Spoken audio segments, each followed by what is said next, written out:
Rain. It poured from the sky like tears from a broken heart. Neon signs painted the wet streets with hues of emerald and ruby. The air itself felt heavy, laden with secrets whispered beneath the rhythmic drumming of the downpour. This was my city after midnight, a concrete jungle that throbbed with a different kind of pulse, a place where the lines between reality and nightmare blurred. They called me the Midnight Detective, though I wasn't your typical gumshoe. No trench coat or fedora for me, just a man behind the wheel of a beat-up taxi, navigating the labyrinthine streets, a silent observer of the city's nocturnal dramas. The jazz station on my radio hummed a mournful tune, a soundtrack to the solitude that enveloped me. I was about to call it a night when a figure emerged from the shadows, a splash of colour against the monochrome backdrop. A woman. Tall and slender, she wore a long black coat that billowed in the wind, a splash of crimson at her neck, the only defiance against the oppressive darkness. She moved with an urgency that hinted at a story begging to be told. Are you still on duty? Always. Where to? Elmwood Cemetery. Her words hung in the air, heavy with an unspoken weight. Elmwood. Even seasoned night owls like myself avoided that place after dark. It was a sprawling necropolis on the city's edge, a silent city inhabited by the ghosts of memories and regrets. I glanced at her through the rearview mirror. Her face was obscured by the shadows, but I could sense her unease. She clutched a worn leather bag on her lap, her knuckles white as bone. The city lights gave way to the oppressive darkness of the highway. Rain lashed against the car, a relentless barrage that mirrored the turmoil I sensed brewing within my enigmatic passenger. She hadn't spoken a word since we'd left the city limits, her silence amplifying the tension that crackled in the confined space of the cab.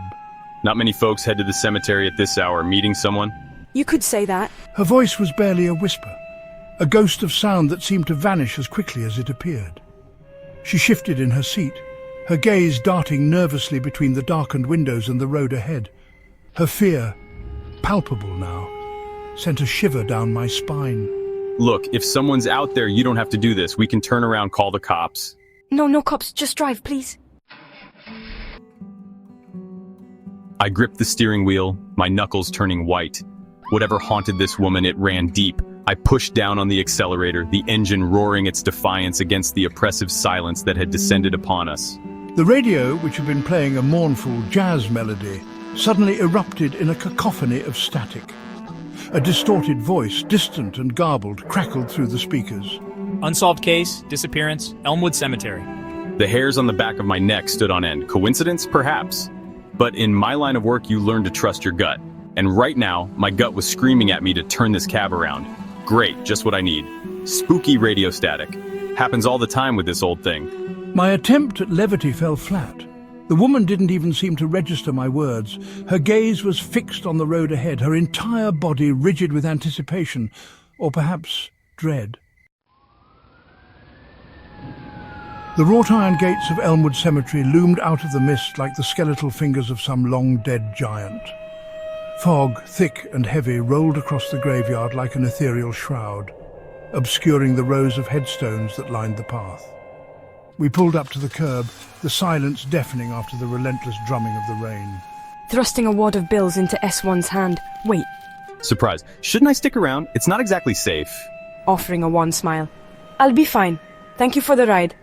And with that she was gone, swallowed by the swirling mist as quickly as she had appeared. I sat there for a moment, the silence pressing in on me, the wad of bills feeling unnaturally heavy in my hand. Should have charged her double for the creep factor.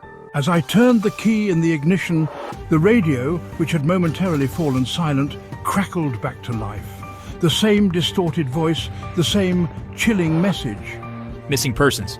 Red scarf, last seen, Elmwood Cemetery. My blood ran cold. The red scarf, the woman, it couldn't be a coincidence. Against my better judgment, I grabbed my flashlight from the glove compartment and stepped out into the fog.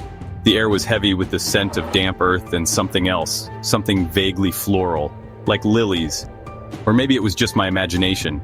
Visibility was limited to a few feet, the beam of my flashlight cutting a feeble path through the swirling gray. And then I saw it. A splash of crimson against a backdrop of weathered granite. The red scarf.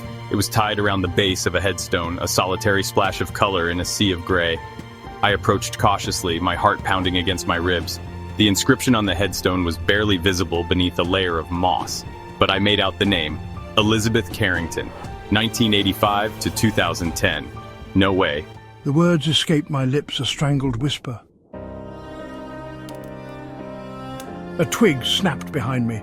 I spun around, my heart leaping into my throat, the beam of my flashlight dancing wildly across the fog-shrouded headstones. Lady, you forgot your... The words died in my throat. There was no one there. Just the fog, the headstones, and the oppressive silence. And then, from somewhere close by, I heard it. Her voice. Thank you for the ride. It was soft, a mere whisper, but it sent shivers down my spine. I fumbled for my flashlight, my fingers numb, but it flickered and died, plunging me into darkness. Panic welled up inside me, threatening to overwhelm my senses. When the light flickered back to life a moment later, the red scarf was gone. I stumbled back towards the cab, my legs feeling like lead, my mind a swirling vortex of confusion and fear. Some stories, I realized, don't need an ending. Some rides don't have a destination. That's the thing about this city. When the clock strikes 12, even the dead have places to be. And I, the midnight detective, am just here to bear witness to their journeys.